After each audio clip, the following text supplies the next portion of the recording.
Okay, so it's up and running now. So yeah, what you were saying about contains.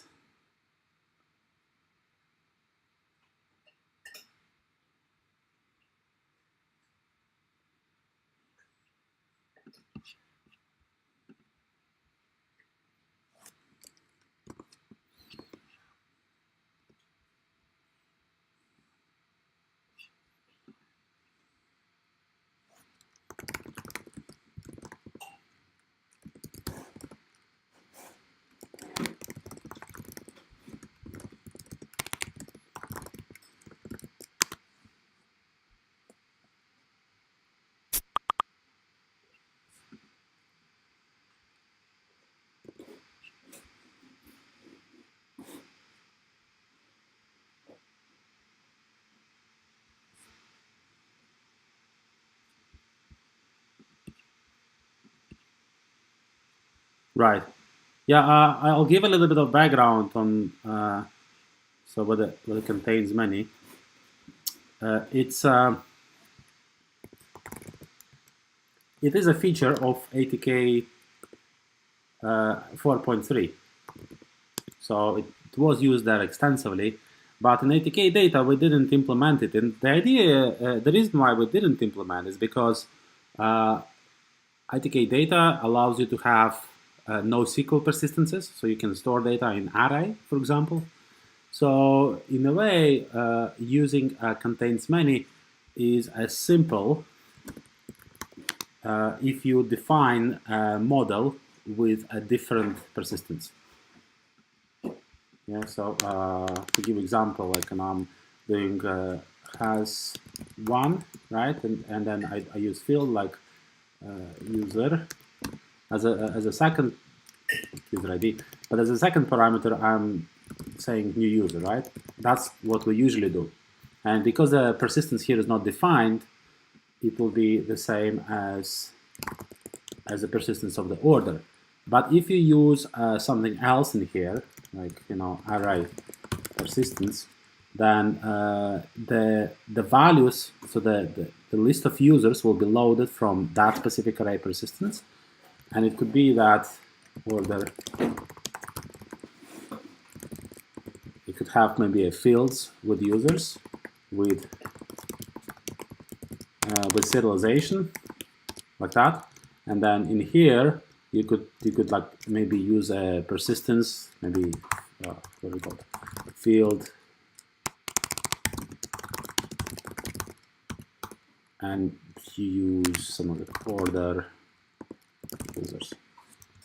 That's no very rough text in here, but what I wanted to say is that you have two fields now, one which stores users in a serialized data, and the second one which only stores ID of a selected user, but list of all the users are also are connected through the persistence. So we only need to implement this persistence. And well, there is no field persistence per se, so there's nothing like this. But there is a serialized. So if there is serialized action, you can do array. I think it was persistence array. You can do that. This is possible, and you can also specify order here. I suppose you would have to do, well, because we can't really link to maybe order data users. I don't know. Maybe this will work, right? And we don't have to specify this. But it's not very clean, the implementation. For example, if you add a new user after traversing this persistence, or if you use many relations in here, has many, then it will not store it into order. So you also need a hook. But that's exactly how it was implemented in the previous ATK combination of those. So probably we could implement this as a contains. The order contains one, and normally we'll say something like that. So we will not use user ID, and it will also automatically set the persistence, and the values for the user will actually be stored inside this field. So probably possible. We could implement something like that.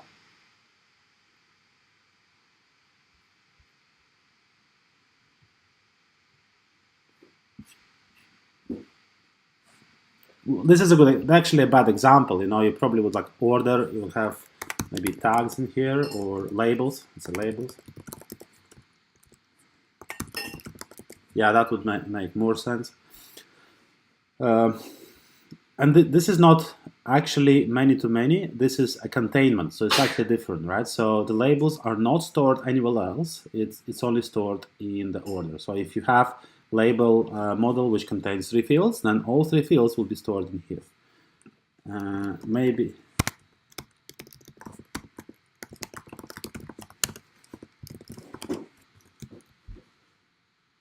Yeah, that's the idea. So this is something Imans wanted to implement. No, is he here yet? So he said he will be in a moment.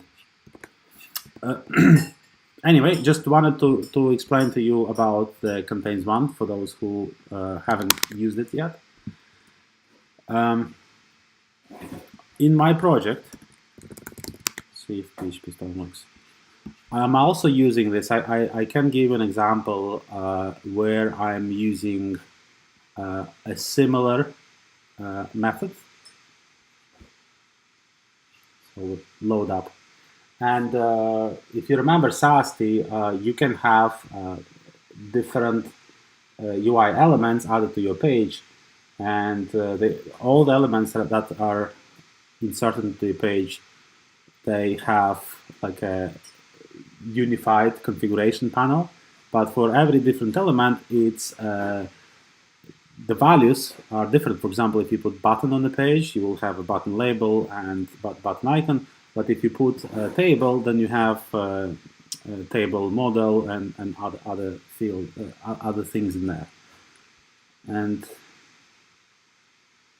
so to demonstrate how that works, I'll show you button, for example.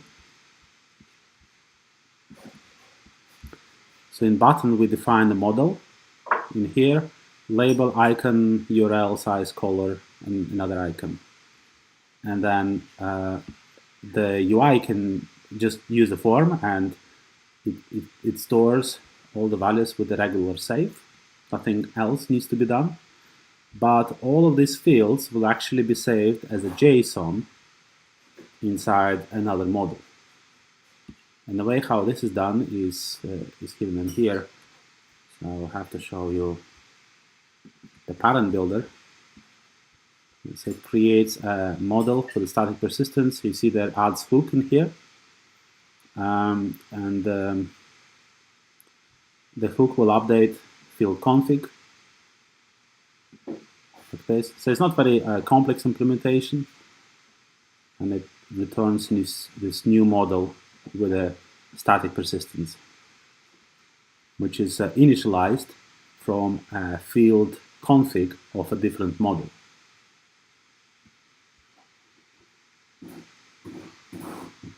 So that's one way, but it's a project specific. So we implemented it just inside this one project. It seems to work fine, and that could be contains one. In this case, that contains one. So we could have this as an official implementation. Would be nice.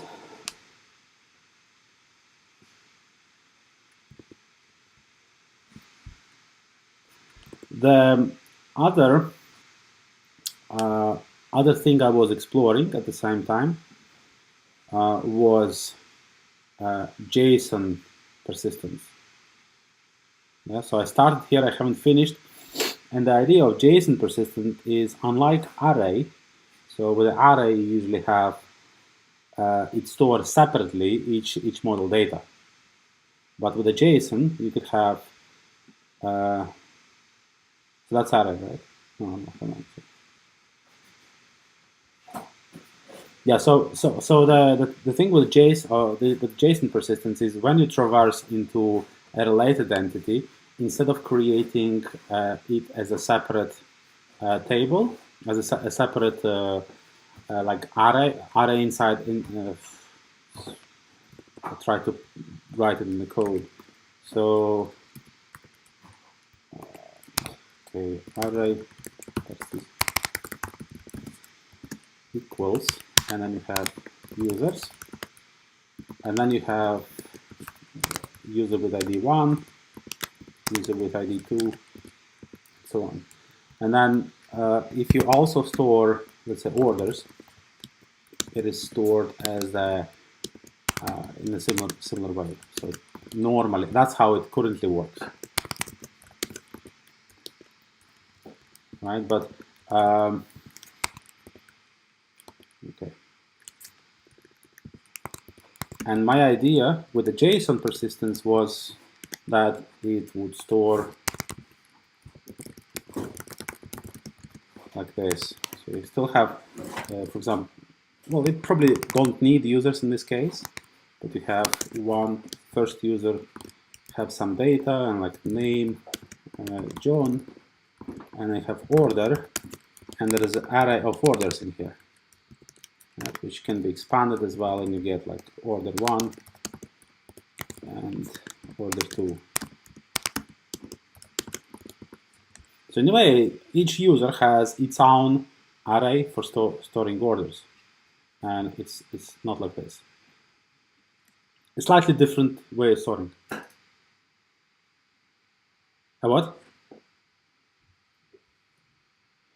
Yeah. So this is quite, like, having an implementation like this is quite useful because of the way how it interacts with API. So you can have just fetch or like store persistence inside a field and stores it natively using JSON, and then you just fetch it and do something with it. So really easy.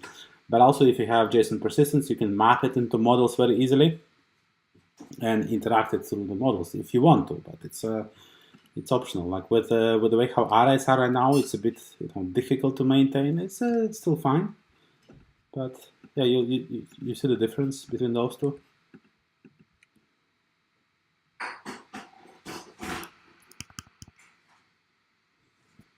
Mm-hmm.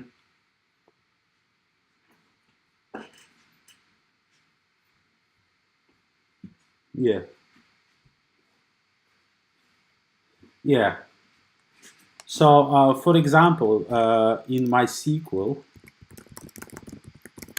they have added support for JSON. Belinda.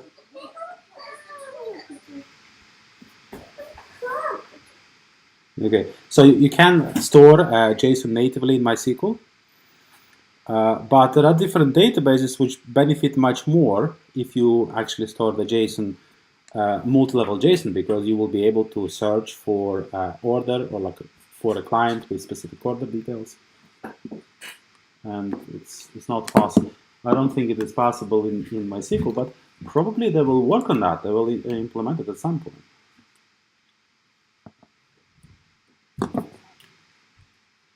So you can actually say, I'm looking for a user whose name is John, and his order ref number is 1, 2, 3. You can search for that, even though the order is a JSON.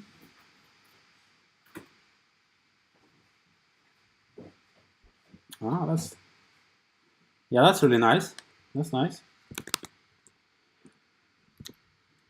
Okay, that's good to know. So yeah, that the implementation of this would be really interesting. Like storing as JSON string. And I also think that if this is implemented, maybe it can also replace the contains logic or implement the alternative for contains.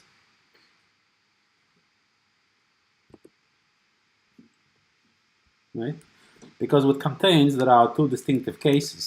Right? So the first case, like in here, when I have a user and it has multiple orders and I want to store all the orders inside the user record.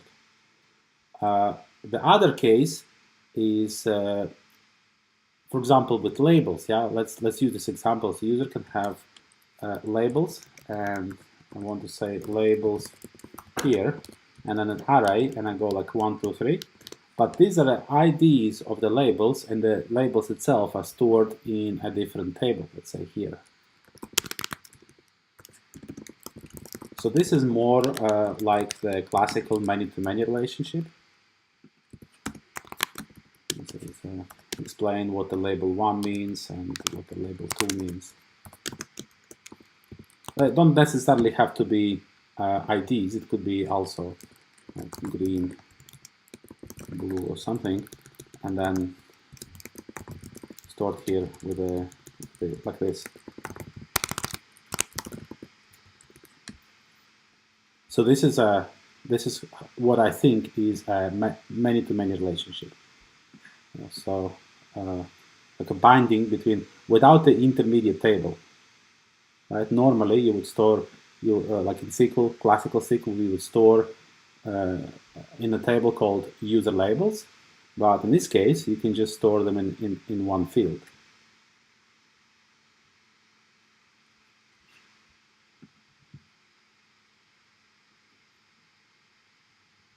Yeah, but I mean searching. So let's say label blue. Let's say would be like enabled true, and here you have enabled false.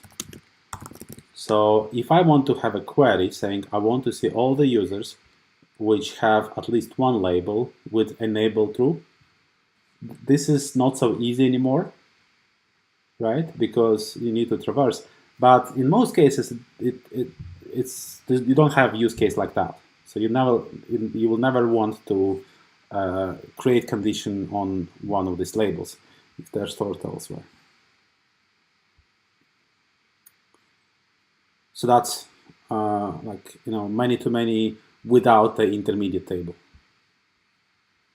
And the challenge is to implement all of these possible scenarios and different types of storing things with a very consistent syntax and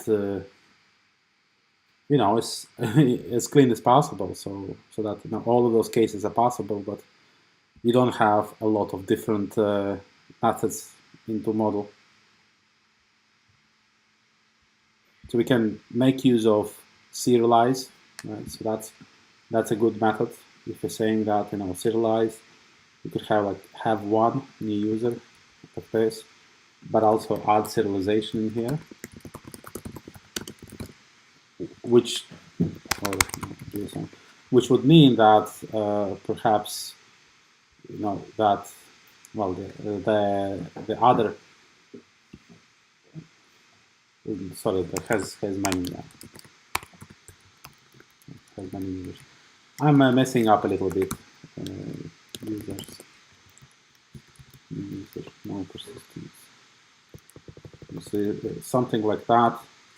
Maybe this would actually mean that there is a containment of users inside this field.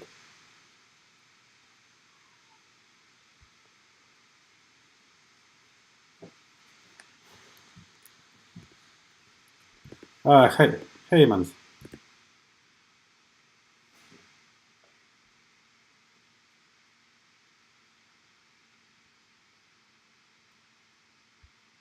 No, sorry, it means contains many. Yeah, doesn't make sense. Labels.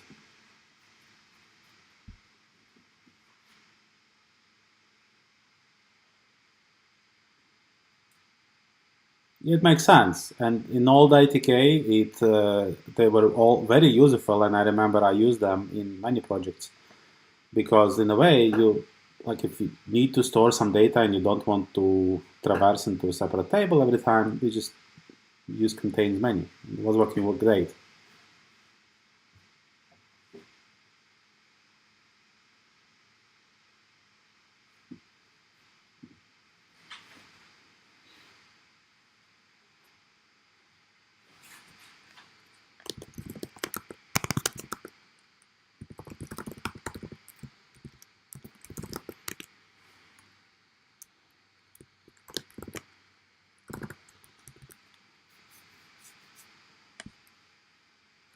You mean having contains many, but also having a condition?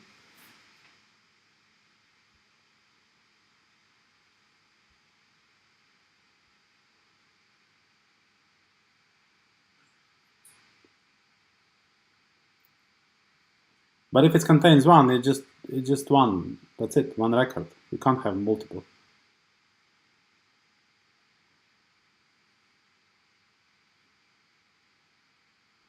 Yeah, you store the array.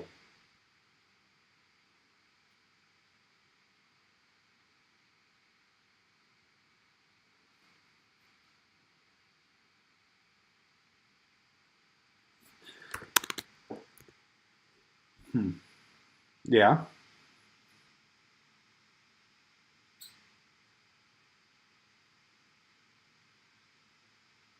Yeah, it just changes the persistence. That's it.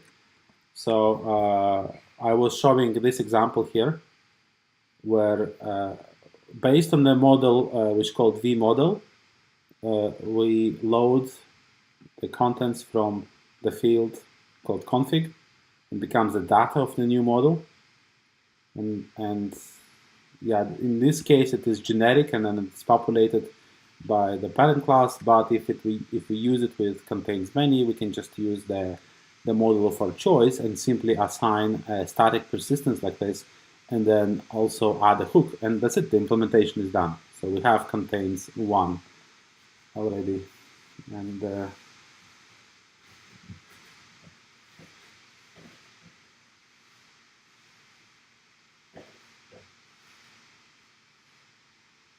yeah. My big question is, let's say we have contains one, and so it has this one record. How do we visualize it on the page? We can't. There is no field for that because it cannot have a drop down. The drop down will not work because we only have one record.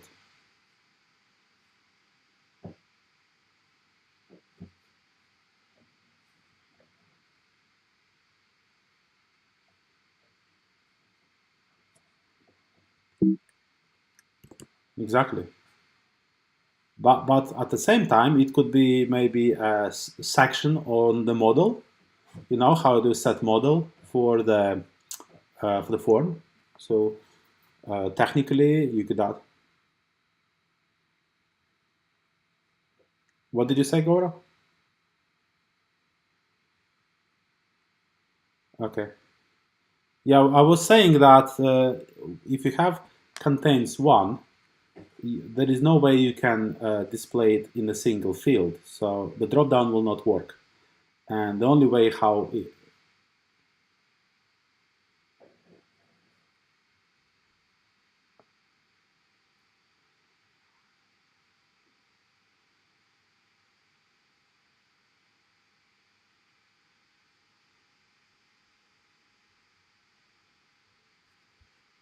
contains many labels.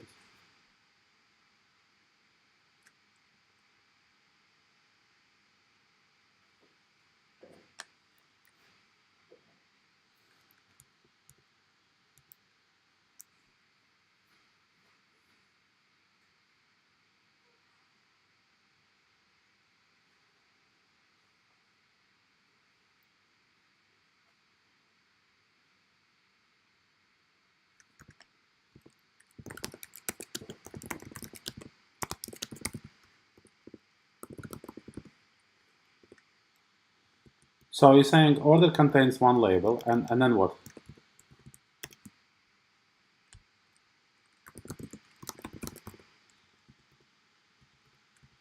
Okay,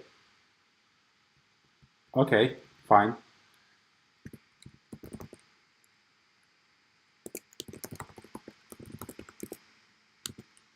So in order to access label name, I will do this name, right?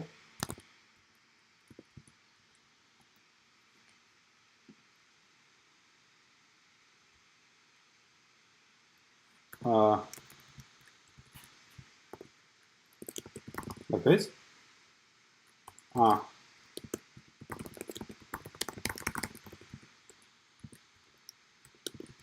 Ah, I see. So you see, like label.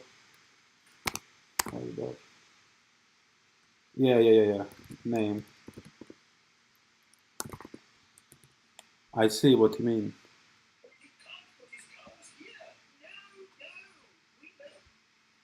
Yeah. That's actually quite good. I like that. So yeah. Well, yeah. Thanks, Goro. That makes sense. Now, if we have, okay, so that's a case for contains one. What about if we have order contains many, let's say lines? Yeah, also capital lines. And then I have new line here. And again, it defines several of them. So in order to access that, I would have to do load any like this, I suppose, because that's a proper model. You couldn't iterate over it or do whatever you want with it. But if you want to add condition, you would do order lines dot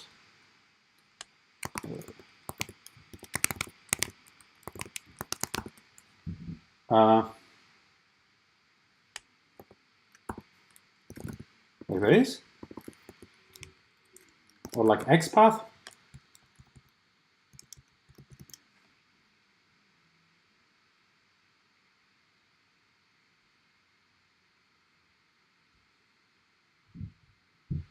But what? Okay, then if we want to add support for that, I will ask, what if I have maybe order add field config and serialize as JSON. Right, so I have a like generic field which is serialized into JSON, and also want to search using XPath in there. Maybe it could be like order add, yeah, XPath condition, and here would be my XPath or whatever. How do we look now?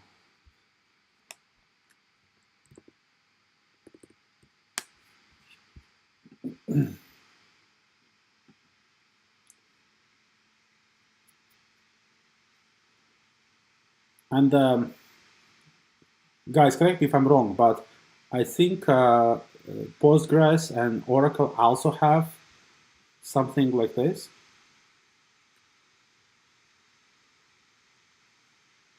Okay, so okay, JSON contains the target is a field, right?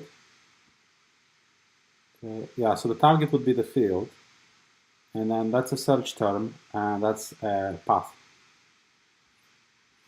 Okay.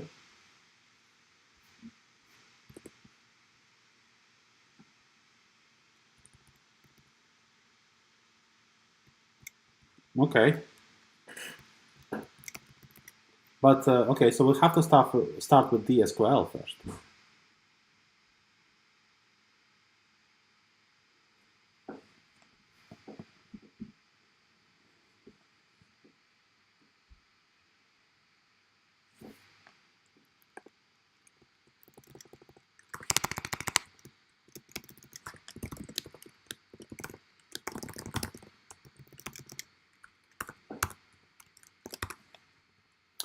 Okay, here's my next question, right? So assume I have, like Goro explained, the labels like this, but then below I also have order as one owner ID, and this is a class, the way how we define order right now.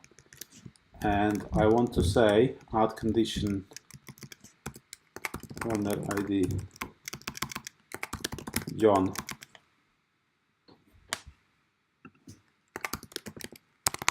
Yeah. Yes. Yeah. So in here we're doing.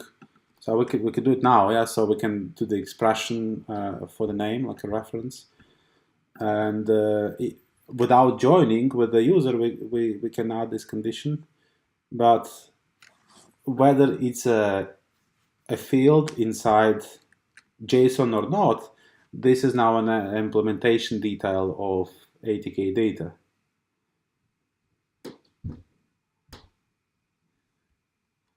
Sorry, yes, I'm ready. Yeah, you're correct. But yeah, what I was saying is that ATK will have to look at this field here, and if it's serialized into JSON, it will use JSON XPath.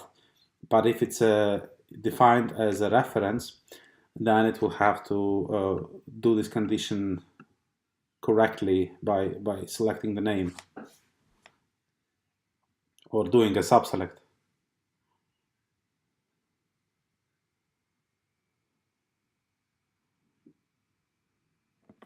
Yeah, as for the XPath condition, we could do, yeah, Emens, you were suggesting to have a special new class. We could actually do order exp, and we could do something inside here, right?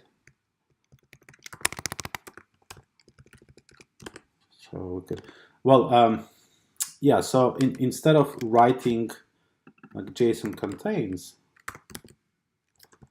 it could be SQL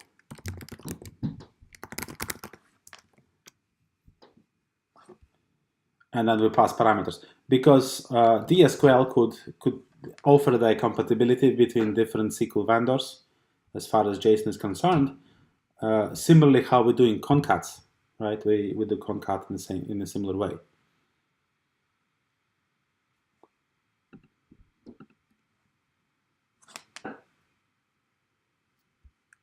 Yeah, sure. So you specify all, like in here, you specify all three arguments, like in this documentation Goro sent me.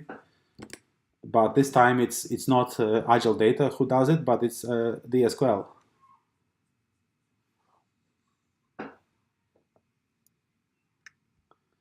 There's only one parameter, so it's only expression.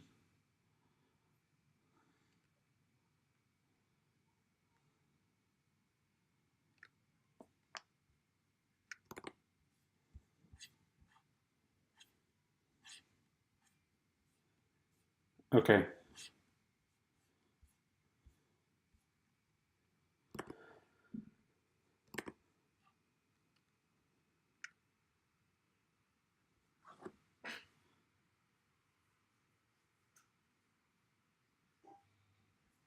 Okay. Yeah, I agree with that.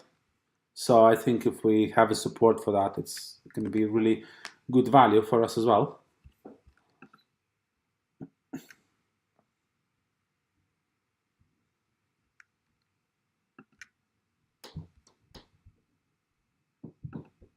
Mm-hmm.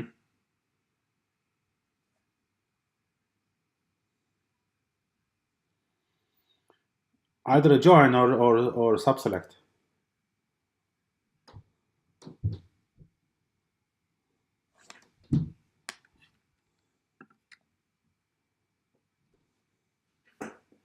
Yes, exactly.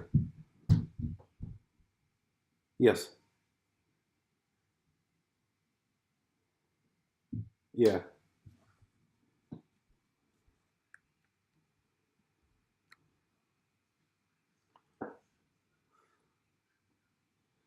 yeah, that's right. So,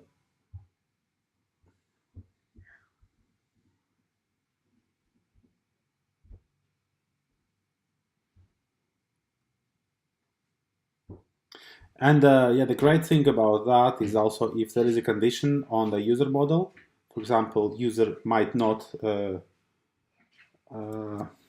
Well, I guess if it has one, it's easy. But if it has many, like lines, right? If it has many lines, but some of these lines might have flag deleted, right? So you want to add condition like lines name equal, or we'll say quantity equals, or maybe you say like more than one.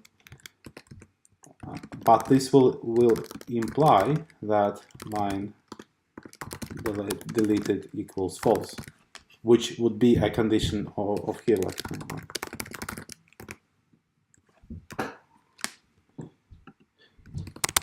yeah, fine. Yeah, that's fine.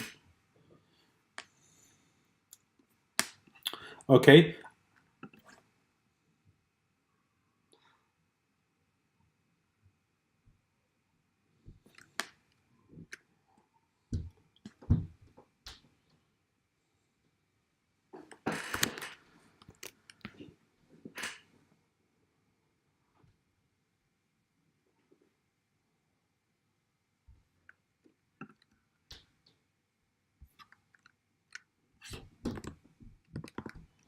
So you might say that the first line would have quantity, not any line, but the first line.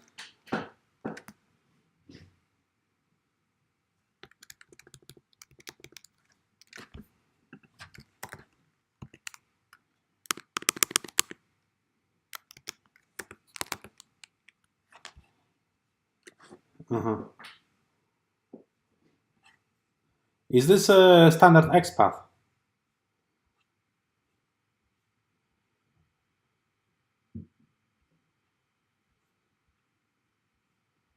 Okay. Is it MySQL specific? Because now it's fine, we could use it in MySQL, but what about Oracle or PostgreSQL? They might have a different notation. So in here, I don't want to support everything, but the very basic use case.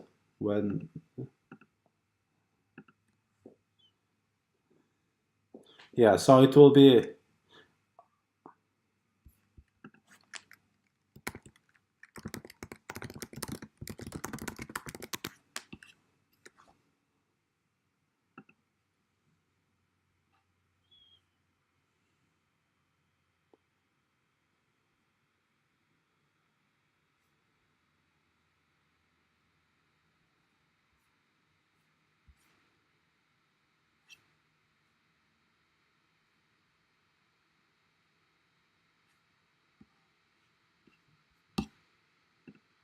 Okay, we'll have to do a little bit of research. But my only concern is, I mean, it doesn't have to be very um, powerful, the way how we can add conditions like that. But if it's universally compatible between all SQLs, and if it's also compatible with the contains many, then sure, I like this.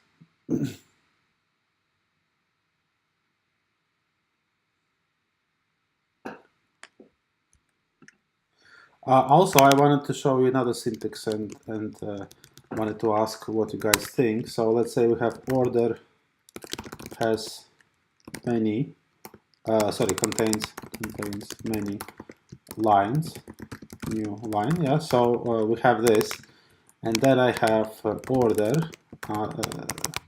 has one current line, and the value for that would be order ref lines. So in here, I'm defining that the lines will be stored in the field lines. But on the next line, I'm saying that the current one is also stored. So I get two fields, actually, one of them containing all the lines, and the second one is just storing one, and referencing the contained lines like this.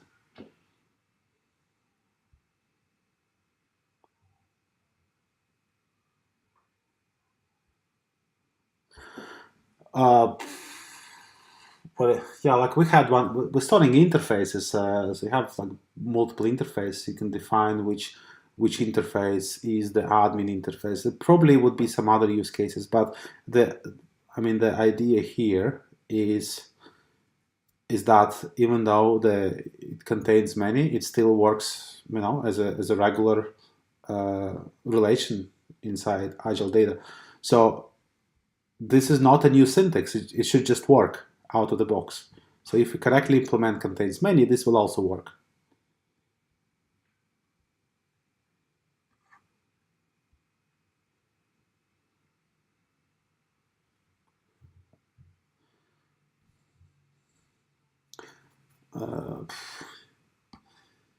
I think it will work. So this will be a drop down. If you delete the line and it references the line that doesn't exist, it will simply reset to null, or not having the line, but it will only happen in the UI.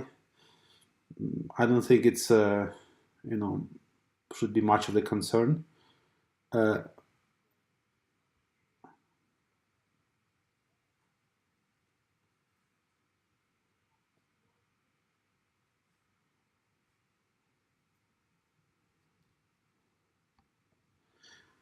Yeah, but yeah, maybe as Iman said, it's worth thinking: should this actually include a hook if the line is deleted and it was a current line?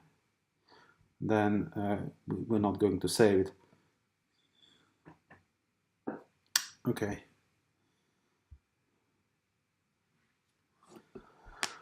So lots of good ideas. I can save this into a wiki. Iman, is this something we would like to implement at the moment? I don't think so. There's a good ideas, but I don't think we have.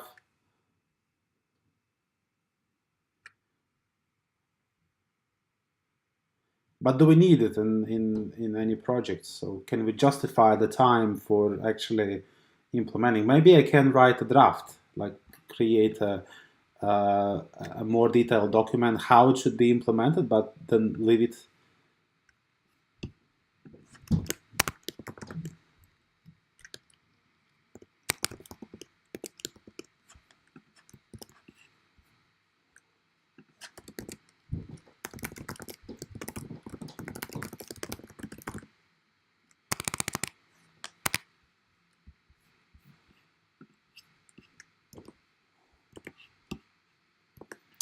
Now, oh, that's messed up. Imans, remember we discussed about many-to-many relationships. We had some discussions, and we were discussing if it should be a new field type or what it's going to be. Do you remember how this all ended up?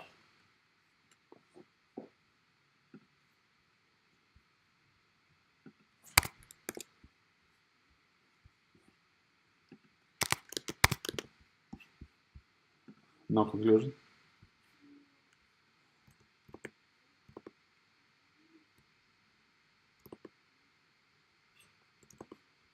Yeah. So because I think before we start talking about many-to-many relationships, we need to implement contains one and contains many. Because ultimately, many-to-many relationship is the use of contains many. So it builds on contains many in some cases. Not always, but I mean, if we think about those two, then I think we could say they go hand in hand. So it's also important to discuss this. Okay, let's see what Goro sent me.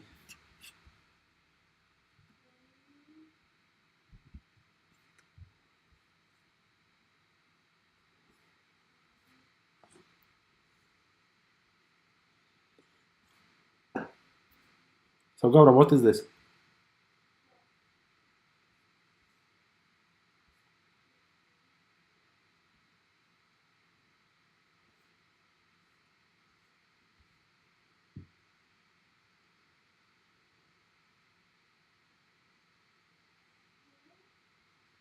Okay, I see. Yeah. Actually, I think I've seen that in JQ. I use JQ, and it also has it uses filters, and you can use the paths as well. Yeah, it's interesting.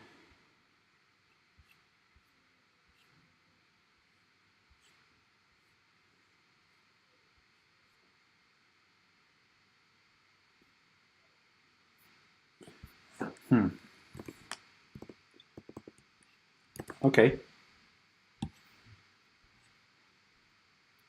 Okay, so in regards to this, we discussed about contains many. Guys, if you want, I can put it in a form of a wiki, like a little bit more formal proposal, like I did with user actions.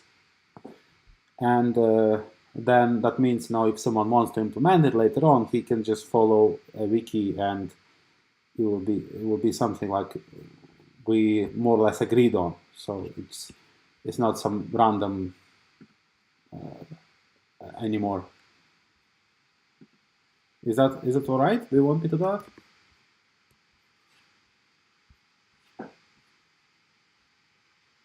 Okay. Okay, so I'll do that. I'll make a note for myself. Now, regarding the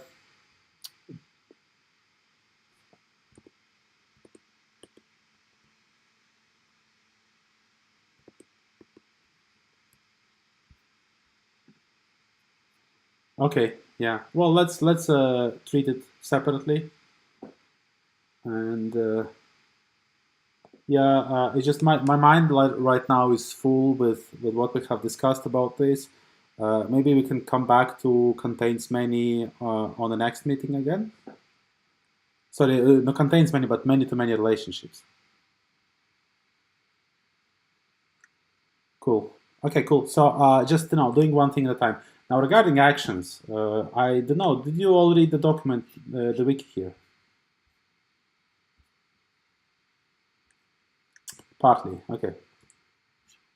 So I just wanted to show my implementation, and also I kind of want this to be a formal way of proposing features and then implementing those features. So it's not a very big pull request, and there are still things which are not complete in here, but it passes the tests except for the code factor, which I don't know how it got here, but I removed it. So it should be fine. And this is just a proof of concept implementation for user actions. And it introduces the new class, which is called user action action. And at this point, I wasn't sure what's the good name for the class, because initially it was just action, and then I realized we already have action in there. So I renamed it into user action generic, and then I renamed it in user action action. So I'm not sure what is the good name, but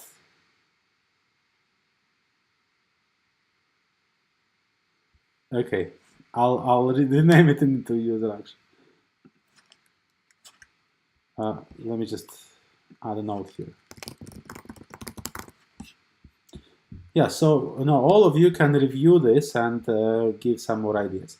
So to explain to you, so what exactly this class represents? It implements a generic user action, so some action that user can trigger using a API, UI or API or some other add-on. Right, so normally we write code. Our code contains a lot of methods. Some of them are private, some of them are public. But in this case, we're clearly declaring, so that's some sort of action that user should be able to trigger. And by doing that, we're making our job much easier, because we will not have to do anything extra. So no adding buttons, no making changes inside grids, or no integrating with the ACL system, because it all will be handled correctly. And as the class, it's quite basic. It doesn't extend anything, and it stores just a few parameters in here, and contains function execute. Right? So it's mostly stores information about how the method can be executed. For example, scope says whether the method can be executed on a single record, or all records, or maybe multiple records, or maybe it doesn't care about records at all. Like, when you're adding something, no records. Delete can be either one record or multiple records. Yeah, and some actions will always affect all the records. So this will affect how the action will appear to the user inside the grid, right? So if it's a single record, it would be across every line.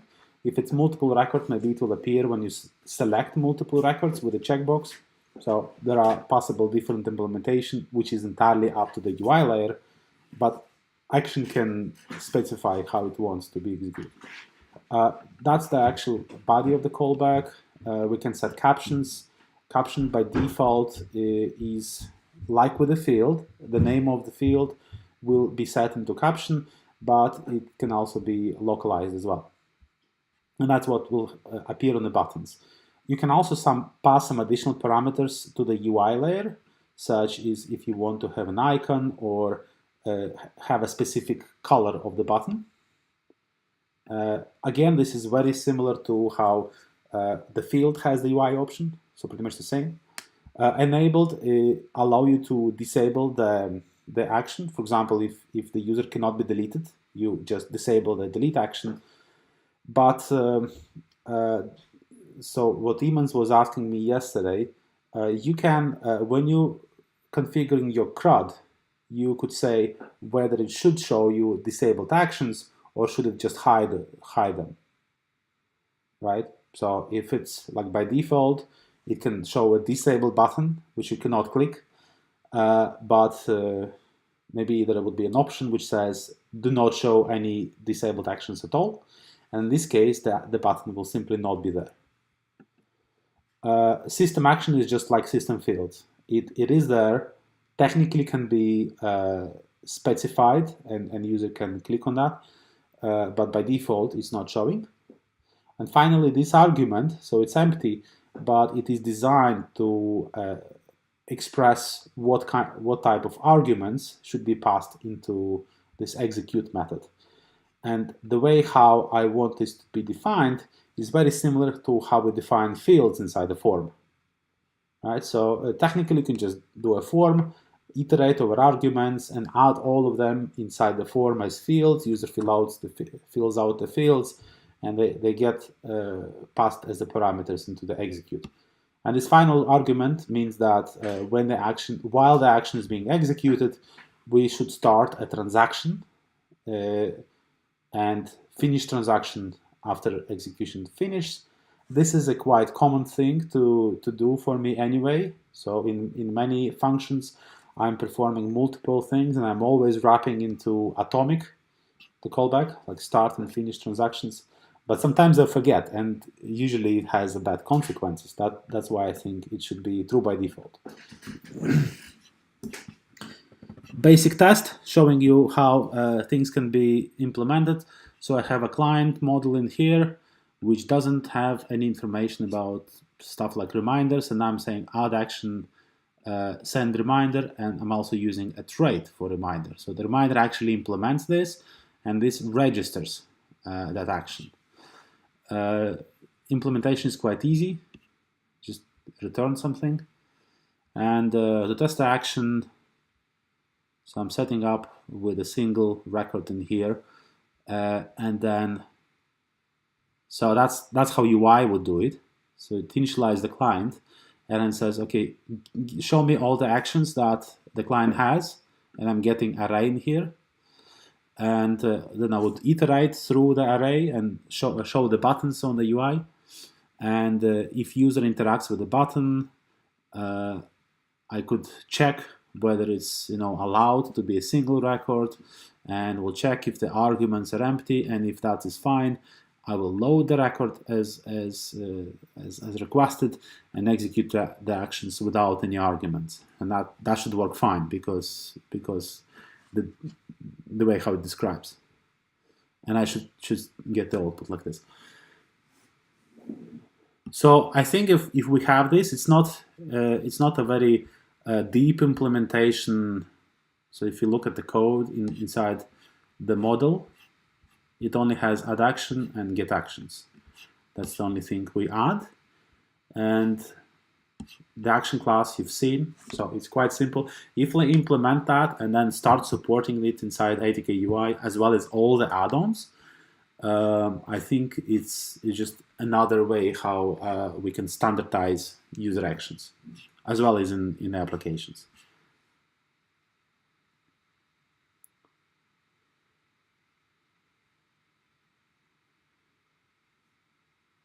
Okay, I was ready for that question. Now, a few things, right? So first of all, enabled in here. these can be either bool or callable, right? In your case, you probably will make it callable, which means whether action is enabled or not, it depends on the situation. And when the callback is executed, you also get the model, so you can check on the status of the model, on which user is currently logged in, and so on and so on. You can match whether the record belongs to the user or status. It's up to you. But you can set enabled here. The other thing is that you can get action. Right, so after the initialization of the model, the ACL kicks in, and it has now two jobs instead of one. First, it needs to change the access control on the fields, and then it also needs to change control on the actions. So you can disable some actions or maybe even remove them entirely. In my wiki, in this wiki, I actually have a section for the ACL. What is it? ACL and extensions, right? So, for example, if the isAdmin is false, you can change certain fields to read-only, and similarly, you can also use the disable, action disable. We actually have this method to disable the action.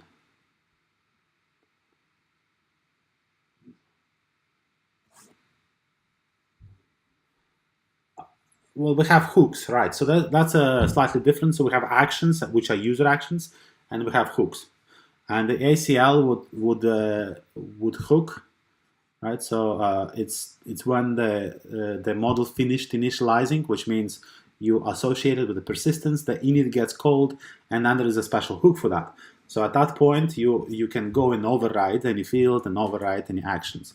And I think this is a quite good way to integrate ACL in general with ATK. So before actually it gets loaded, you can you can call ACL, and ACL can impose some of the rules after looking at the situation.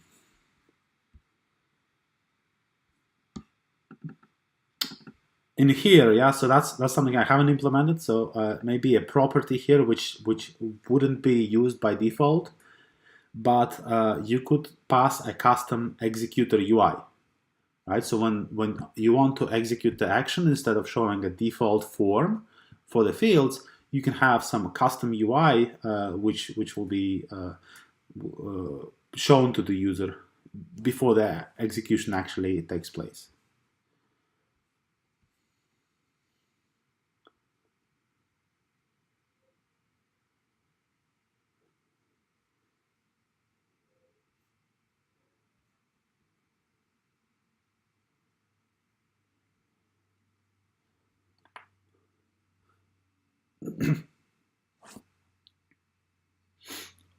Right. So what you discussing, what you're suggesting, I haven't actually thought about that.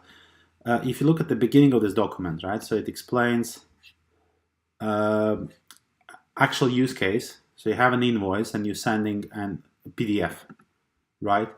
And there are two ways how to do it. The one we actually looked into is explained here, right? So I have the method client. There's no traits, and I'm saying add action called email invoice PDF, and there would be a function callback. And as for what appears before the action actually will execute, is displayed over here. So are you sure? It's just a confirmation here. But for another way for the add-on to work, we can use a special trait, mail gateway message sender, and it adds a new method which is called add sender message action. So you pass the name of the action in here, and in here you will see that only creates the body of the message and then returns that message back. And that's again very specific. And what the action actually wraps this into another callback and then does everything else, like showing the preview of the message and allows you to confirm, and then actually will send the message. So again, I think it's displayed somewhere in here. You have a button like this, you click on that, it shows you the preview, and you say, okay, I like the preview, and then sends it to the user. So that this method actually will be called twice. First time for the preview and second time for actually sending. But when you're integrating, you're not worrying about that at all. So it's all handled by the mail gateway add-on. But what I'm saying here is this executor.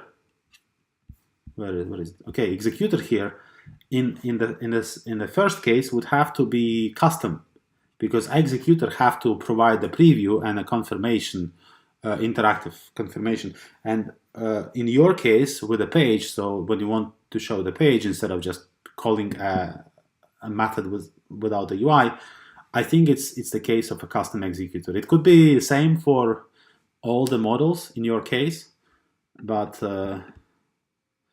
I think it's just normally a model wouldn't deal with any UI, but in your situation you have this page, so it's a bit unusual.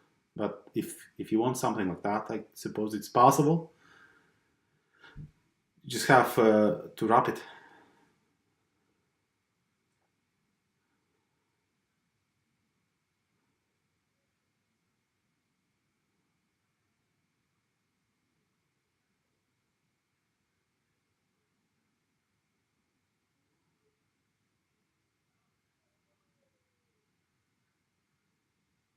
Yes.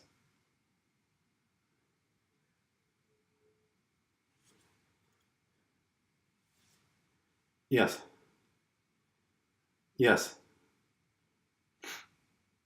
And yeah, that's what I'm thinking. So ATK UI will have a standard executor, which by default will simply look at what arguments are required, ask user to fill out those arguments, and then actually execute the method. In your case, you have a custom executor, which will have to look for a special method with prefix with paged, and it will trigger that method as a preview instead.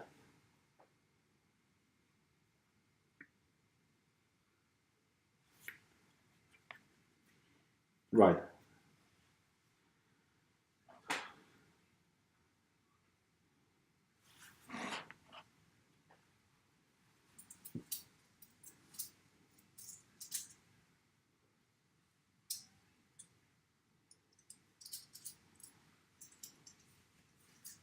It's not a problem of ATK data, it's a problem of ATK UI, but we actually have discussed the ability to have a menu on the item level at some point. Imans, do you think, did we implement it anywhere?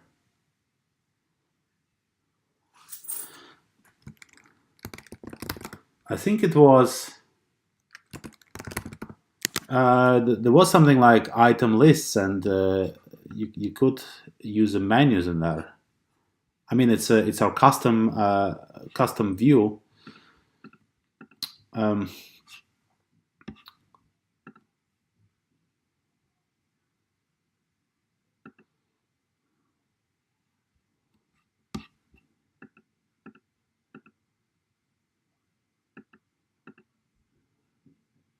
Menu. Was this not working? That is the menu. Here we go. Yeah, so that doesn't have menu, but you can switch on the menu, and then you can have some items in the menu. No, that's not grid. That's a lister. But and you have like different features. You can enable these features. I'm not sure what's. Oh, there you go. So in this case, you can rearrange them, but also have the menu.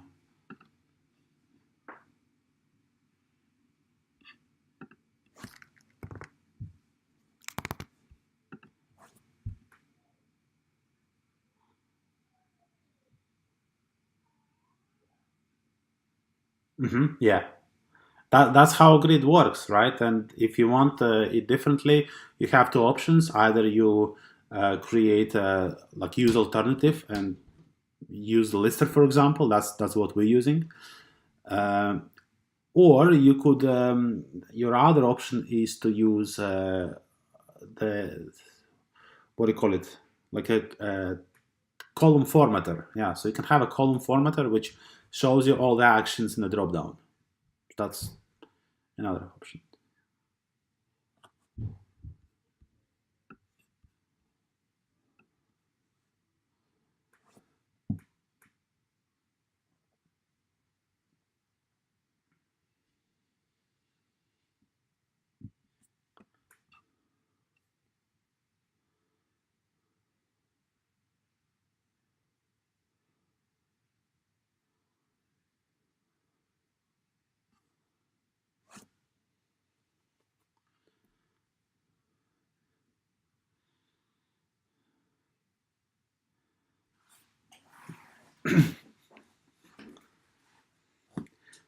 Yes, but it's not a problem of ATK.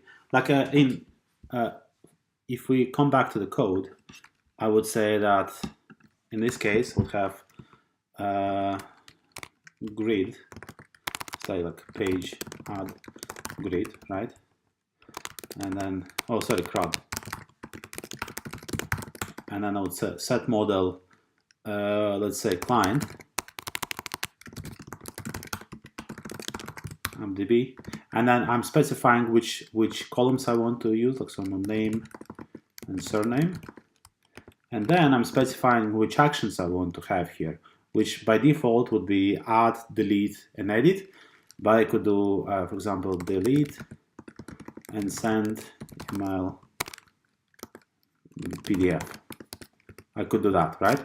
And after this is done, I could go like prod add column.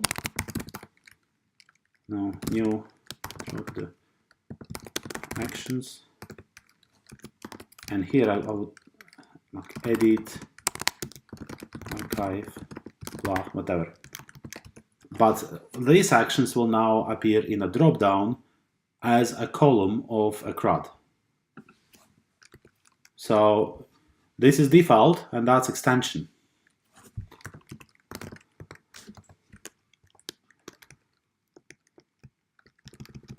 Yes.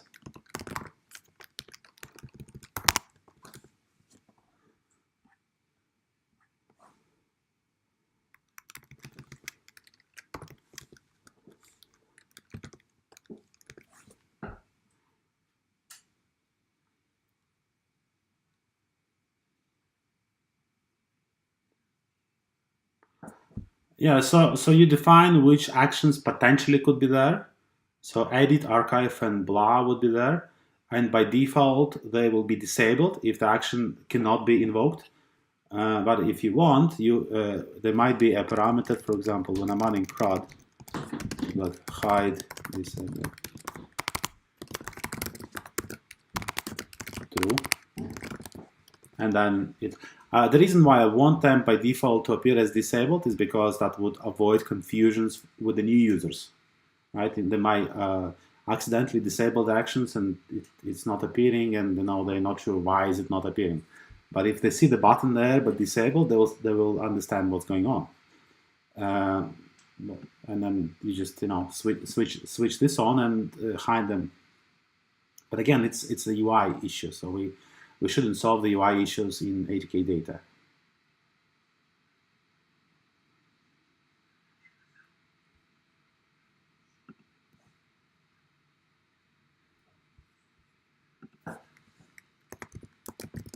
Yeah, so I see action is something identical to a field. Yeah, but I mean the same level, the same level. Of course, the purpose is different, but you define fields, you define actions, it's very similar.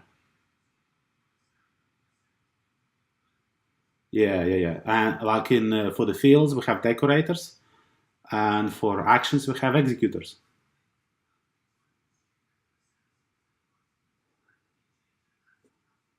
Yeah, if, for example, Gaurav, you building an add-on which sends an email and you want to have a nice preview, you inside your model, you're saying that your action is using your own executor, and this executor will show the preview but it will integrate directly with your action. And so at the same time, your action can be invoked from CRUDs, from cards, anywhere. Any add-on that invokes actions will be compatible with your implementation.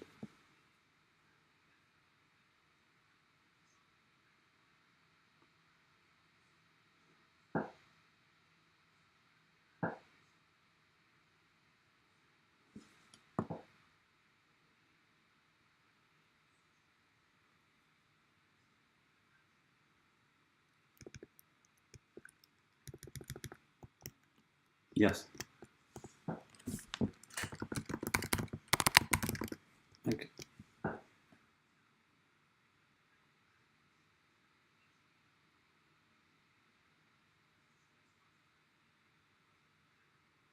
Yeah, well, it will be disabled, yeah.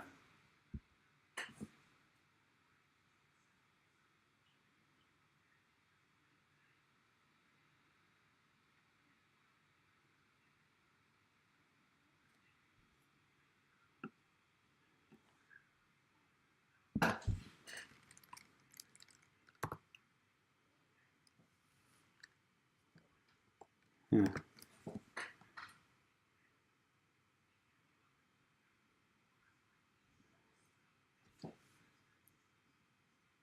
yeah, but your ICL will take care of that automatically.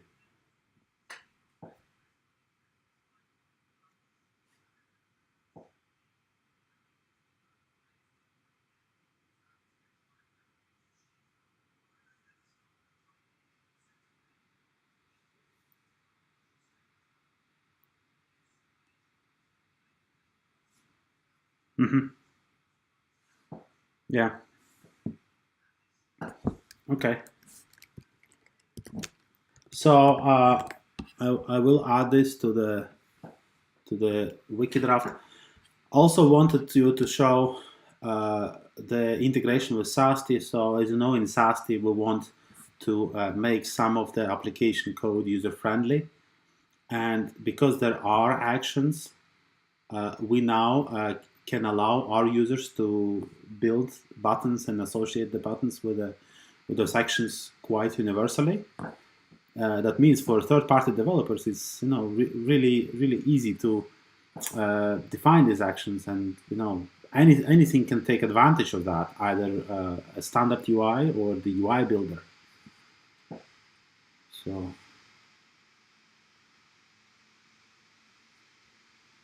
And yeah, this is Cobra. Remember, you were talking about APIs for SAST. You were asking, so I actually included. So that's a reference one. It's not implemented yet, but this is how it could look like.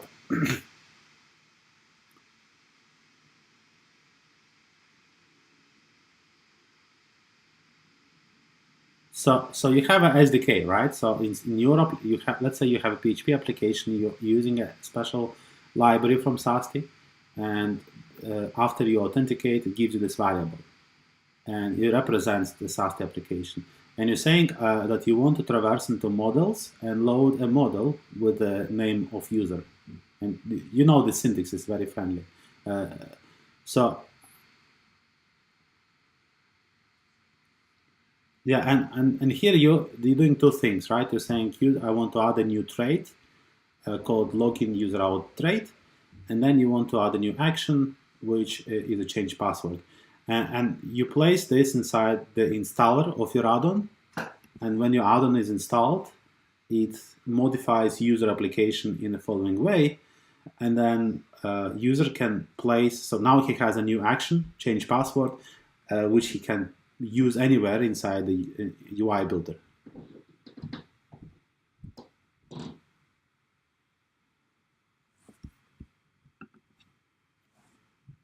Okay, I'm actually running out of time, guys. It was a nice call. Imans, thanks for coming.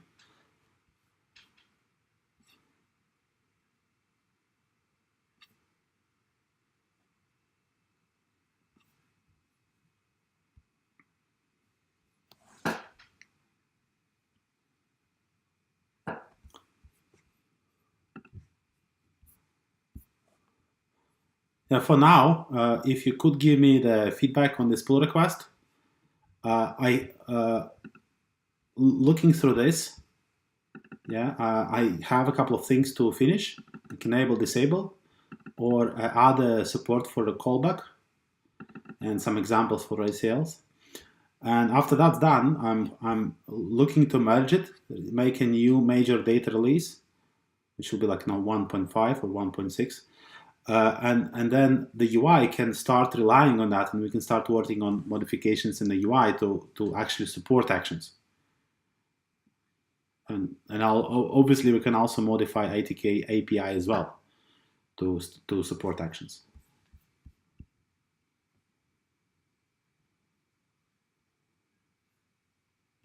So that's the plan. And at the same time, I'll write draft for the containments, because it's another thing we want to have, and then we can work on the implementations. You can watch me doing the implementation for actions, and someone else could implement contains and contribute in this way. Or we can think about like maybe you would like Gaurav, maybe you would like to help me implement executor for the action for the UI. So like universal. So there will be some opportunities where you can help us, as long as we stay on the same path and we know what we want to implement.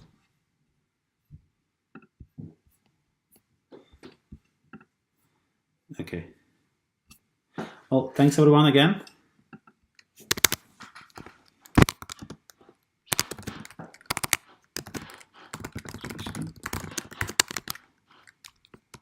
Let me stop recording first.